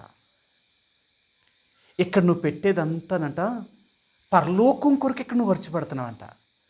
అందుకనే దేవుడి కొరకు ఎంత గొప్పమైన వాటిని నువ్వు ఇక్కడ ఖర్చు పెడుతూ ఉంటావో దేవుడికి, పరలోకంలో దేవుడు దాన్ని నీకు అక్కడ కూడా సిద్ధపరుస్తున్నాడట. అందుకనే దేవుడు తను కట్టబోయే మందిరము, దాని పరిశుద్ధ స్థలము ఇక్కడ ఎలాగ చూపించాలని ఉన్నాడో ఆత్మ సంబంధంగా, ఆ భౌతికంగా, అలాగే పరలోకంలో కూడా దేవుడు మనకి కూడా అంత గొప్ప నివాసాలను నిర్మించాలనుకుంటున్నాడు. ఎంతగా మనం ఇక్కడ పెట్టుబడి పెడతామో అంత గొప్ప ఇల్లు కడతా ఉంటామట. అంతేనా? ఒక ఇల్లు కట్టాలనుకోండి, ఆ ఇంటికి మీరు ఎంత డబ్బు ఖర్చు పెడతారో అంత గొప్పగా తయారవుతూ ఉంటుంది. నువ్వు పెట్టే పెట్టుబడిలో ఉంటుంది డబ్బు. నువ్వు ఎంత డబ్బు ఖర్చు పెడతావో ఆ ఇల్లు అంత గొప్పగా తయారవుతూ ఉంటుందట. అలాగే మనం చనిపోయిన తర్వాత పరలోకి వెళ్ళిన తర్వాత కూడా అంత గొప్ప ఇంట్లోకి వెళ్ళాలంటేనంట ఈ భూమి మీద ఉండగానే దాని కొరకు మనం ఖర్చు పెట్టాలట. మనం దేవుని యొక్క పరిచర్యలో, దేవుని యొక్క పనిలో మనం ఎంత దేవుడి పరిచర్యకు సహకారులుగా మనం పనిచేస్తామో మనం చనిపోయిన తర్వాత దేవుడు కూడా మనకు అలాంటి గొప్ప ఇంటిని మన కొరకు నిర్మిస్తాడట. ఆ గొప్ప ఇళ్ళన్నీ ఎవరియో తెలుసా? ఈ లోకంలో దేవుని కొరకు ప్రయాసపడిన వారే ఆ రోజున గొప్ప ఇంట్లో ఉంటారట. ఇక్కడ దేవుడి కొరకు మనం ప్రయాసపడకుండా, దేవుడి కొరకు మనం ఏమీ చేయకుండా ఉంటేనంట ఒకవేళ చచ్చిపోయిన తర్వాత ఒకవేళ పరలోకం వెళితే చాలా దరిద్రమైన స్థితిలో ఉంటామంట. ఇంకేంటి అక్కడికి వెళ్ళి అందరూనేమో సంతోషంతో జీవిస్తూ ఉంటే మనం పరలోకి వెళ్ళిన తర్వాత కూడా మనకి దరిద్రం వదలకపోతే ఇంకేంటి మనం అంటేనంట భూమి మీద నువ్వేం చేసావో దాని ఫలితమే అక్కడ అనుభవిస్తావట. కాబట్టి దేవుడు మనకు జ్ఞాపకం చేయాలనుకున్నదంటే దేవుడు బంగారమును దేవుడు అడిగాడట. ఈ బంగారం ఎవరిని చూపిస్తుందంటేనట ఆ దేవుణ్ణి, దైవత్వాన్ని చూపిస్తుందట. ఈ దైవత్వం అనేది ఏం చెప్తుంది అంటేనంట ఆయన రాస్తాడు, దేవుడే మన సమస్తము, దేవుడే మన సమస్తము అంట. అందుకనే యేసు ప్రభువుని ఎరిగిన తర్వాత నువ్వు దేనిని బట్టి అతిశయించకూడదట, ఒక్క దేవుణ్ణి బట్టి మాత్రమే అతిశయించాలట. ఎందుకు అంటేనట ఆ దేవుడే నీ బలము, ఆ దేవుడే నీ జ్ఞానము, ఆ దేవుడే నీ ఆధారము, ఇవన్నీ దైవ స్వభావాన్ని చూపిస్తుందట. సరే, మీకు ఎక్కడే చూపిస్తాను. కొరింథీయులకు రాసిన మొదటి పత్రిక 1వ అధ్యాయము 31 వచ్చినవండి. 1:31. అతిశయించువాడు ప్రభువునందే అతిశయింపవలని వ్రాయబడినది నెరవేరినట్లు దేవుని మూలముగా ఆయన మనకు జ్ఞానమును, నీతియు, పరిశుద్ధతయు, విమోచనము నాయెను. సరే, మన సమస్తము దేవుడేనంట. మన దేవుడే మన సమస్తం. అందుకనే మన జీవితంలో దేవుడు కోరిన స్థానం ఏంటి అంటే శ్రేష్టమైన స్థానాన్ని కోరుతున్నాడట, బంగారము. ఈ భూమి మీద ఎంత విలువైనదో బంగారమో అంతకంటే గొప్ప దేవుడు, దాన్ని సృష్టించిన వాడు అంత గొప్పవాడైనప్పుడు మన దేవుడికి మనం ఇచ్చే స్థానం ఎంత? మనం దేవుణ్ణి ఎలా గణపరుస్తున్నాం, దేనితో దేవుని గణపరచాలనుకుంటున్నాం? అందుకనే యేసుప్రభువారు పుట్టినప్పుడు ఆ జ్ఞానులు బంగారము, సాంబ్రాణి, బోలమును దేవునికి అర్పించారట. ఆ రోజు వారు కానుకలు అర్పించింది ఏంటో తెలుసా? బంగారాన్ని దేవుడికి అర్పించారట. బంగారాన్ని దేవుడికి ఎందుకు తెచ్చారు అంటే దేవుడు ఆ బంగారం అనేదంట దైవ స్వభావాన్ని చూపిస్తుంది. దేవుడే ఆ బంగారము. అర్థమైందా? దేవుడే ఆ బంగారము. దైవ స్వభావం అనేది అదెంత గొప్పదో. అందుకనే ఇశ్రాయేలు ప్రజల నుంచి దేవుడు కోరిందంట బంగారాన్ని కోరాడు. 2, ఆయన వెండిని కోరాడట. మీ అందరికీ తెలుసు, వెండి అనేది కూడా ఏం చూపిస్తుంది అంటే విమోచన, విడుదల, ఒక మనిషిని విడుదల చేయడానికి. అందుకనే యేసుప్రభువారిని ఆయన్ని అమ్మడానికి 30 వెండి నాణాలకి యేసుప్రభువారిని అమ్మివేశాడు ఇస్కరియోతు యూదా. ఆ రోజుల్లో బానిసలనంట వెండితో కొనేవారట. వెండితో కొనేవారు. ఎవరైనా బానిసను కొనుక్కోవాలనుకుంటే బంగారంతో కొనడం కాదు, వెండితో కొనేవారు. వెండితోనే కొనాలి. అలాగా యేసు ప్రభువారు మనకి ఇక్కడ ఏం నేర్పిస్తున్నాడు అంటేనంట, ఆయన రాశాడు, యేసు ప్రభువారు కూడా మనల్ని విమోచించి ఆయన వెండి అంటే విమోచన చూపించాడట. ఆయన ఏం పెట్టుకున్నాడు అంటేనట, తన ప్రాణాన్నే క్రయధనంగా పెట్టి నిన్ను నన్ను కొనుక్కున్నాడాయన. అందుకని అంటాడైనా, బంగారము వెండి అనే క్షయ వస్తువుల చేత దేవుడు మనం విమోచించలేదు, కానీ అమూల్యమైన గొర్రెపిల్ల వంటి క్రీస్తు యొక్క రక్తము చేత మీరు విమోచింపబడతారని మీరు ఎరుగరా అంటాడు. 1 పేతురు రాసిన పత్రిక 1వ అధ్యాయము 18, 19, 20 వచనాల్లో చెప్తాడు. అంటే దేవుడు మనల్ని ఎలా కొనుక్కున్నాడు అంటేనట, వెండి అంటే విమోచన. ఈరోజు యేసుప్రభువుని అంగీకరించిన వాళ్ళందరూ కూడా విమోచించబడిన వారు. ఆయన విమోచించబడాలి అనుకుంటే యేసుప్రభువు మనల్ని విలువ పెట్టి కొనుక్కున్నాడు. ఆయన మనకు పెట్టిన విలువేంటో తెలుసా? తన ప్రాణాన్నే విలువ పెట్టాడు. ఆయన తన ప్రాణాన్నే విలువ పెట్టాడు. ఏదో క్షయమైపోయే వాటిని పెట్టి ఆయన కొనుక్కోలేదట. నిన్ను నన్ను కూడా ఆయన ఎలాగ పెట్టాడో కొనుక్కున్నాడంటే విలువ పెట్టి కొనుక్కున్నాడు. అది ఎంత విలువ అంటే ఆయన ప్రాణమే దాని విలువ. అందుకనే ఒక వ్యక్తిని దేవుడు రక్షించాడు అంటే ఆ వ్యక్తి యొక్క రక్షణకు విలువ కట్టలేవు. ఈ భూమి మీద విలువ కట్టలేం. మీ అందరికీ తెలుసు కదా, కీర్తన 49వ అధ్యాయము 9వ వచనం అంటాడు, ఆయన ప్రాణ విమోచన ధనము బహు గొప్పది, అది ఎన్నటికీ తీరకట్లు ఉండవలసిందే. అర్థమైందా? కాబట్టి దేవాతి దేవుడైన యేసు ప్రభువారు నిన్ను నన్ను కూడా విలువ పెట్టి కొనుక్కున్నాడు. ఆయన ఏదో క్షయమైపోయే వాటిని కాదు, బంగారము వెండి ఆటలతో కాదు దేవుడు కొన్నది, తన స్వరక్తం ఇచ్చి కొనుక్కున్నాడు. అందుకనే ఈ వెండట విమోచన చూపిస్తుంది. నా జీవితంలో ఒకప్పుడు మనం బానిసలము పాపానికి, ఈ లోకములో మరి సాతానుడికి లొంగిపోయిన మన దాసులుగా ఉన్న మనల్ని, బానిసలుగా ఉన్న మనల్ని దేవుడు విలువ పెట్టి కొనుక్కొని మన స్వతంత్రులుగా చేశాడు. అందుకనే యేసు ప్రభువుని ఎరిగిన తర్వాత మనం స్వతంత్రులము. నువ్వు దేనికి భయపడవలసిన అవసరం లేదు. ఈ లోకము నిన్నేమీ చేయలేదు. లోకంలో ఉన్న మనుషులు కానీ, లోకంలో ఉన్న పద్ధతులు కానీ, ఈ దురాత్మ శక్తులు కానీ, సాతానుడు కానీ నిన్నేమీ చేయలేడు. ఎందుకో తెలుసా? దేవుడు నీతో ఉన్నంతసేపు సాతాను నీ దగ్గరికి రాలేడు. అసలు రాడు కూడా. కాబట్టి దేవుడు మనకు జ్ఞాపకం చేయాలనుకునేది ఏంటంటే, రెండవదిగా వెండి విమోచన. యేసు ప్రభువారు నీకు నాకు జ్ఞాపకం చేసేది ఏంటంటే విమోచన అన్నమాట. అందుకనే దేవుడు రెండవదిగా ఆయన వెండిని కోరుకున్నాడట.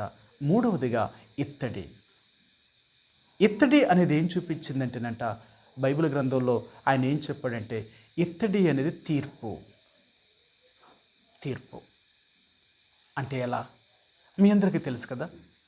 సంఖ్యాకాండము 23వ అధ్యాయంలో ఆయన తాపకరమైన సర్పములు వారి మధ్యకు పంపించినప్పుడు ఈ సర్పపు కాటు తిన్న వాళ్ళందరూ కూడా చచ్చిపోతున్నారు.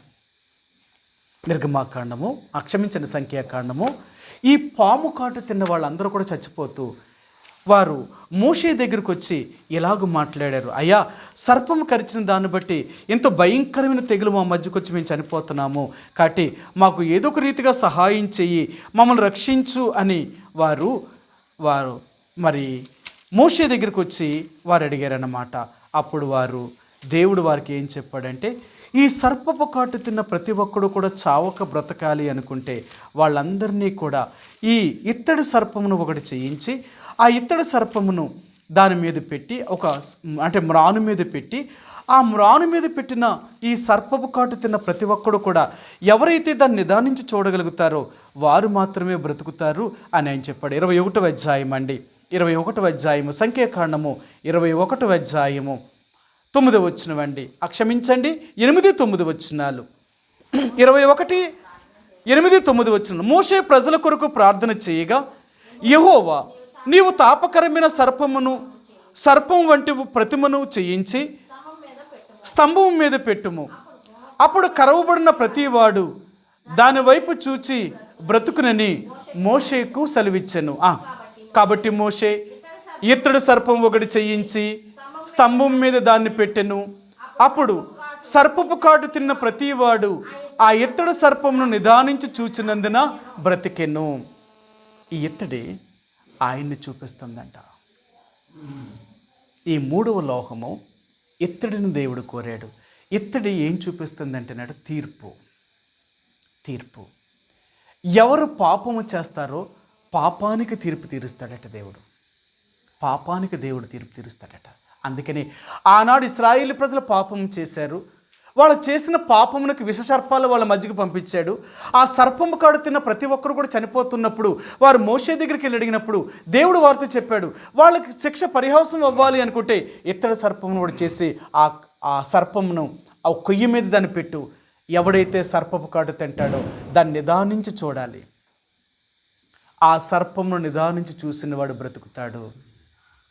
అందుకనే మరలా అదే మాటను యేసుప్రభు వారి గురించి చెప్పబడిన మాట, ఆయన కూడా మన కొరకు ఆ రీతిగా చంపబడ్డాడు. సరే మీకు చూపిస్తాను.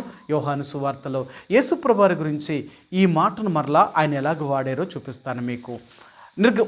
యోహాను సువార్త మొదటి అధ్యాయము, యోహాను సువార్త మొదటి అధ్యాయము,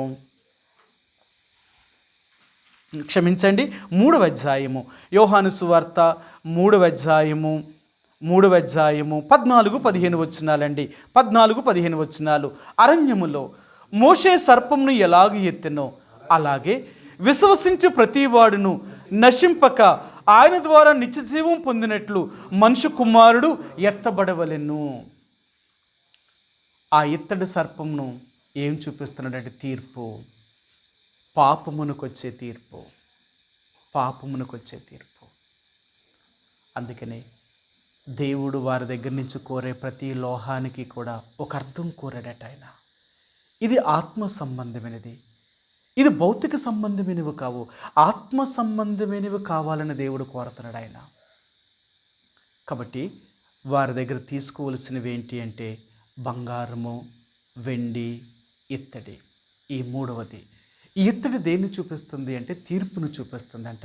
ఈ తీర్పు దేన్ని చూపిస్తుంది అంటేనంట, అరణ్యములో ఆనాడు మోషే ఆ ఇత్తడి సర్పమును ఎత్తినప్పుడు ఆ సర్పపు కాటు తిన్న ప్రతి ఒక్కడూ ఎలాగైతే బ్రతికాడో, నేడు యేసుప్రభు వారు కూడా ఆ సిలువ మ్రాను మీద ఆయన వేలాడదీయబడిన విధానాన్ని చూసి ఆ సిలువను చూసిన ప్రతి ఒక్కరికి కూడా రక్షణ కలుగుతుందండి.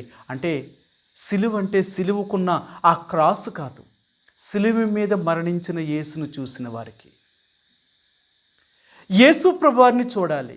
యేసును చూస్తేనే నీకు రక్షణ కలుగుతుంది, లేక యేసును చూడకపోతే నీకు రక్షణ లేదు. యేసు ప్రభువారి ద్వారానే మనం రక్షించబడుతున్నాం. ఎందుకంటే మన పాపమునకు రావాల్సిన శిక్షను ఆయన భరించి, ఆ తీర్పును ఆయన భరించి మనల్ని విడుదల చేశాడు ఆయన. ఈరోజు నీకు నాకు కూడా ఏ తీర్పు మన మీద లేదు, ఇంకా మనకి ఏ శిక్షా విధి కూడా లేదు. మీ అందరికీ తెలుసు కదా, రోమిలికి రాసిన పత్రిక 10వ అధ్యాయం 1వ వచనం, కాగా క్రీస్తు యేసునందు ఉన్న వారికి ఏ శిక్షా విధియు లేదు. మనకు యేసు ప్రభువారిలో ఉన్న నీకు నాకు కూడా 8వ అధ్యాయం 1వ వచనంలో ప్రభు అయిన యేసు క్రీస్తునందు విశ్వాసం ఉంచిన వారికి ఇంకే శిక్షా విధి లేదు. ఎందుకంటే మనకు రావాల్సిన శిక్షనంతటిని ఆయన భరించేశాడు. ఆయన సిలువ మ్రాను మీద నీ కొరకు నా కొరకని బలి అర్పణ అర్పించబడి మన తీర్పు అంతటిని, మన పాపానికి రావాల్సిన తీర్పు ఆయన మీద తీర్చారండి. అందుకనే ఇది మూడవది. యేసు ప్రభువారు అంటే తండ్రి అయిన దేవుడు వారి మధ్య నివసించడానికి వారి దగ్గర నుంచి కోరినది ఇది మూడవది. నాలుగవది, వారు దేవుని యొక్క మందిరాన్ని కప్పాలి. ఇప్పుడు అంటే ఆ పరిశుద్ధ స్థలాన్ని నిర్మించేటప్పుడు ఆ మందిరాన్ని కప్పవలసిన విధానము తెరలు కావాలి. తెరలు కావాలి వీళ్ళకి. 4 రకాలుగా ఆ పై టాప్ను వేయాలి వీళ్ళు. అంటే ఆ ప్రత్యక్ష గుడారాన్ని దేనితో కప్పాలి అంటేనంట, ఈ రోజుల్లాగా మన సిమెంటు, ఇటుక ఇలాంటి స్లాబులు కాదు, లేదా రేకు కాదు, పెంకి కాదు, అక్కడ ఏమీ లేదు. అన్నీ కూడా వాళ్ళు సొంతంగా తయారు చేసుకుని కప్పుకోవాలా. కొంతకాలానికి మానవుడికి అంటే తాటేకి ఇల్లు కట్టుకోవడమే పెద్ద గొప్ప. ఒకప్పుడు ఒక 80-70 సంవత్సరాల క్రితం ఆ తాటేకి ఇల్లు కట్టుకోవడమే పెద్ద కష్టపడిపోయేవారు. మరి అలాంటిది కొన్ని వేల సంవత్సరాల క్రితం వారు ఎలాగా అంటే వారు టెంట్లే తయారు చేసుకునేవారు. టెంటులు తయారు చేసేవారు. ఇప్పుడు అన్నాడు, నా మందిరాన్ని మీరు కప్పాలి అంటే ఈ తెరలు కావాలి. ఆ తెర ఎంత పొడుగు ఉండాలి తెలుసా? 30 మూరల పొడుగు ఉండాలా, 4 మూరలు వెడల్పు ఉండాలా. ఆ తెర ఒక్కొక్కటి ఎంత ఉండాలంటేనంట 30 మూరల పొడుగు, 4 మూరలు వెడల్పు ఉండాలట. ఈ తెరలు దేనితో చేయమన్నాడు అంటే, ఒకటి నీళ్ళ ద్రోమ్ర రక్తవర్ణము గల సన్నపు నారతో నేయబడిన తెర. చూడండి, సన్నపు నారతో నేయబడినది ఈ తెరలు ఉండాలట. అందుకనే మొదటి తెర రక్తద్రోమ వర్ణములు గల ఆ సన్నపు నార పొరను మొదట ఆ ప్రత్యక్ష గుడారం మీద మొదటి పొర ఉండాలి. రెండవ పొర ఏంటంటే మేక వెంట్రుకలతో చేయబడిన మేక తోలు అన్నమాట. మేక తోలును వారు ఏం చేయాలంటే వెంట్రుకలు తీయకూడదు, వెంట్రుకలతోటే ఉండాల. మేక వెంట్రుకలు కలిగిన ఆ చర్మము. మూడవ పొర ఎరుపు రంగు వేసిన పొట్టేళ్ళ యొక్క చర్మము. వీటికి ఏం చేయమన్నాడంటే, ఈ పొట్టేళ్ళ చర్మానికి వెంట్రుకలు ఉండకూడదు, వెంట్రుకలు తీసి దీనికి రంగు పూయాలి, ఎరుపు రంగు వేయాలి. ఇది మూడవ పొర. నాలుగవ పొర ఏంటి అంటేనట సముద్ర వచ్చేవాళ్ళ యొక్క చర్మము, చేపల యొక్క చర్మం. ఈ తెరలు వీరు వెయ్యాలి. ఇప్పుడు మందిరం కప్పాలి. ఆ ప్రత్యక్ష గుడారమును ఎలా కప్పాలి అంటే ఈ 4 రకాలైన తెరలతో కప్పాలి. ఇందులో ఏముంది అంటే ఆయన అన్నాడు, దేవుడు ఏదైనా ఒకటి కోరాడు అంటే అది చాలా ఆత్మీయమైన అర్థం ఉంటుందట, చాలా ఆత్మీయమైన అర్థం. ఆయన చెప్పాడు, ఒకటి ద్రోమవర్ణం రక్తవర్ణము గల సన్నపు నారతో చేయబడిన ఆ పై తెర ఉండాలి. రెండవది మేక వెంట్రుకలతో చేయబడిన చర్మం ఉండాలి. మూడవది పొట్టేళ్ళ యొక్క చర్మము, దాని ఎరుపు రంగు వేసి దాని మూడవ పొర వేయాలి. నాలుగవ పొర సముద్రం యొక్క ఉత్సవాల యొక్క చర్మమును కప్పాలి అన్నాడు ఆయన. మీరు ఇది తేవాలి. ఇది రెండవది. దేవుడు వారి నుండి కోరింది ఏంటంటే బంగారము, వెండి, ఇత్తడితో పాటు ఇవే కాదు, ఇవి కూడా మీరు తేవాలి. ఇప్పుడు టైం అయిపోయింది, ఇంక నేను ఆపుతాను, వచ్చే వారం చెప్తాను. ఈ తెరలో అసలు దేన్ని చూపించాయి, ఎందుకు దేవుడు తెరలు తెమ్మన్నాడు, ఎందుకు మందిరానికి 4 పొరల కింద వేయమన్నాడు ఈయన? 2 పొరలు అయితే సరిపోవా? ఇప్పుడు చన్నపు నార వస్త్రం వేసి ఆ తర్వాత మేక వెంట్రుకలేక చర్మం కప్పి తర్వాత సముద్ర ఉత్సవాలు తోళ్ళు వేసేయచ్చు కదా. మళ్ళీ దాని మధ్య ఎర్ర రంగు వేసిన పొట్టేళ్ళ యొక్క చర్మం ఎందుకు కావాలా? లేకపోతే మేక వెంట్రుకల యొక్క చర్మమే ఎందుకు కావాలా? అలా వెంట్రుకలు తీయకుండా ఎందుకు ఉంచాలా? అసలు ఏంటిది అంటేనంట దేవుడట చాలా ఆత్మీయమైన అర్థం చెప్పాడు ఆయన. మీరు అందుకని అంటున్నాను, ఒక్కసారి దేవుడి నివాసస్థలం అనే పుస్తకం చదవండి. ఒక్కొక్కటి ఒక్కొక్క గుర్తు చూపించాడు. ప్రభు చిత్తమైతే నేను వచ్చేవారం మీకు చెప్తాను. ఆ తెరలు 4 ఎందుకు దేవుడు ఈ తెరలు ఎలాగ అమర్చమన్నాడు, వీటినే ఎందుకు కోరుకున్నాడు, వీటి స్వభావం ఏంటి, ఆ తెరలను ఎందుకు అలమన్నాడంటేనంట వాటి స్వభావం చూపిస్తుందంట. వాటి స్వభావం సన్నపు నార, ఆ మేక వెంట్రుకలు, ఆ పొట్టేళ్ళ యొక్క చర్మము, ఎరుపు రంగు వేసిన పొట్టేళ్ళ యొక్క చర్మము, 4వది సముద్ర ఉత్సవాల యొక్క చర్మము. ఈ 4 ఆత్మీయమైన అర్థాలు చూపిస్తున్నాయంట. అందుకనే ఆ 4టినే దేవుడు కోరాడు, తెమ్మన్నాడట. ఇంక వేరేది వేయొద్దన్నాడు ఆయన. అది కూడా ఎలాగ ఉండాలంటే మందిరమును 4 వైపులా దాన్ని నింపాలి. వెనక దాని కిందకి దిగిపోవాలి, సైడ్లు కిందకి దిగాలి, ఈ ఉత్తర దక్షిణాలు కూడా దిగిపోవాలి. తూర్పు వైపు మాత్రం నేలకి అంటే దాన్ని మూసేలాగా ఉండాలి, కానీ మడుచుకోవాలన్నమాట. ఇది ఎప్పుడు కూడా తూర్పు వైపు ఉన్న దాన్ని మడిచి పైకి పెట్టేవారన్నమాట, పైకి పెట్టేవారు. ఇది ద్వారం, తూర్పు వైపు ఉన్నది ద్వారం. కాబట్టి ఈ చర్మమును ఈ 4 కూడా మడిచి పైన పెట్టేవారు. పరిశుద్ధ స్థలంలోనికి వెళ్ళేటప్పుడు ఈ తెరలో నుంచి లోనికి వెళ్ళాలన్నమాట, ఆ గుమ్మం నుంచి లోనికి వెళ్ళాలి. కాబట్టి ఈ 4 దేవుడు కోరాడు. ఈ 4 అసలు ఎందుకు దేవుడికి కావాలన్నాడు?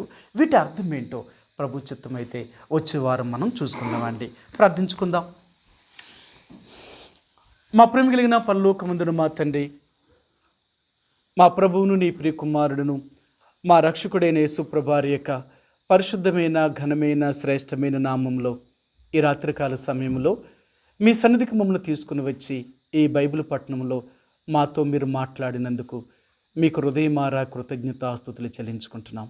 ప్రభా, ఈ లోకములో మేము ప్రత్యేకించబడిన వారమని, ప్రభు ఈ లోకములో నుండి మమ్మల్ని ఏర్పరచుకున్నావని, నీ ఏర్పాట్లు ఉన్నవారు మేము ఎంత గొప్పవారమో జ్ఞాపకం చేశారు. అబ్రహాము యొక్క సంతానంగా పుట్టిన యూదుల్ని అంత ప్రత్యేకించినప్పుడు ఆత్మ సంబంధంగా నీ రక్తం వల్ల జన్మించిన మేము ఇంకెంత ప్రతిష్ఠించబడిన వారము. ప్రభా, మేము లోకానికి వేరైన జీవితాన్ని జీవించేవారుగా మమ్మల్ని సిద్ధపరచండి. ఈ లోకములో ఉన్నంతకాలము భూ సంబంధమైన వాటి మీద కాక పరసంబంధమైన వాటి కొరకు మా మనసు నుంచేవారుగా మమ్మల్ని సిద్ధపరచండి తండ్రి. కాపాడండి. ఈ రాత్రికాల సమయంలో ప్రభా, నేను మీ మధ్య నివసించినట్లుగా మీరు నాకు ఒక పరిశుద్ధ స్థలాన్ని నిర్మించాలి అని ఆనాడు ఇశ్రాయేలు ప్రజల నుండి మీరు కోరినప్పుడు వాళ్ళెంతో సంతోషించారు. అందుకనే దేవా, మీరు బంగారము, వెండి, ఇత్తడి ఇలాంటి విలువైన వాటిని వారిని తెమ్మన్నప్పుడు ప్రభా, మీరు మాతో ఉంటే చాలు, ఇవి మాకు అక్కర్లేదని ఎంత విస్తారమైన వెండి, బంగారము, ఇత్తడి కావలసిన మందిరానికి కావలసిన వాటన్నిటినీ తీసుకుని ఇచ్చారు. ఆఖరికి ఇక చాలు అనేదాకా వారు తీసుకుని వచ్చారు. ప్రభా, నీ ప్రజలు తమను తాముగా ఎంత ప్రతిష్ఠించుకున్నారు, ఎంత ప్రతిష్టార్పణలు మీ దగ్గర తీసుకొచ్చినారు.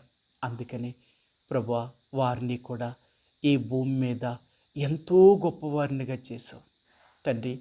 నీ ప్రజలనేవారు ఎప్పుడూ ఎవరిని భిక్షమెత్తుకునేవారు కాదు, ఎప్పుడూ ఎవరిని అడుక్కునేవారు కాదు. ప్రభా, వీరు ఒకరికి దానము చేసేవారే తప్ప ఒకరి దగ్గర నుంచి భిక్షమెత్తుకునేవారుగా ఉండరు అని మీరు చెప్పారు. నిజమే తండ్రి. ఆనాడు ఇశ్రాయేలు ప్రజలను ఎంతో ధనవంతులుగా మీరు చేశారు. మేము నీ మాట వింటే నేడు మమ్మల్ని కూడా అలాగే చేయగలుగుతావు. కానీ ఎన్నిసార్లు నీ మాట విన్నా మానవ స్వభావం మాలో మార్పు లేని పరిస్థితులు. క్షమించండి. ఎందుకంటే మానవ జ్ఞానము, మానవ తెలివిని ఆధారం చేసుకొని లోకములో బ్రతకాలనుకుంటున్నాం. అందుకని మా శ్రమంతా కూడా ఉదయం లేచిన దగ్గర నుంచి పడుకునేదాకా తండ్రి లోక సంబంధమైన, శరీర సంబంధమైన దాని కొరకే ప్రయాసపడుతున్నా తప్ప ఆత్మ సంబంధమైన దాని కొరకు ప్రయాసపడతలేదు. నన్ను, మమ్మల్ని క్షమించండి. ఆత్మీయమైన వాటిని వెదికేవారుగా, ఆత్మ సంబంధమైన పరిచర్యలో పాలు పంపులు పొందేవారుగా మమ్మల్ని సిద్ధపరచండి. సహాయం దయచేయండి. బంగారము, వెండి, వెలగల తండ్రి, ఇత్తడి, ఈ 3 విషయాలు మీరు చూపించారు. ఎంత గొప్పవో దేవాన్ని ప్రజలను వీటిని ఎలా తెచ్చారో, ఇవి దేనికి సూచనగా ఉన్నాయో కూడా మా జ్ఞాపకం చేశారు. నిజమే తండ్రి. మా జ్ఞానము, మా విమోచన, మా యొక్క తండ్రి బలము మీరే. ఈ లోకములో ఉన్నది కాదు మాకు తండ్రి. అందుకని అతిశయించేవాడు ప్రభువును బట్టి అతిశయించాలని. ఎందుకంటే యేసుక్రీస్తు ద్వారా ఆయన మనకు జ్ఞానము, నీతి, విమోచన మాకు మీరు దొరికారు. అందుకే మీకు వందనాలు తండ్రి. బంగారము దైవ స్వభావాన్ని, స్వభావాన్ని చూపించగలుగుతుంది. రెండవదిగా వెండి విమోచన, మా కొరకు ఏ రీతిగా నువ్వు అమ్మబడ్డావో, ఏ రీతిగా నువ్వు దాసుడిగా చేయబడ్డావో జ్ఞాపకం చేశారు.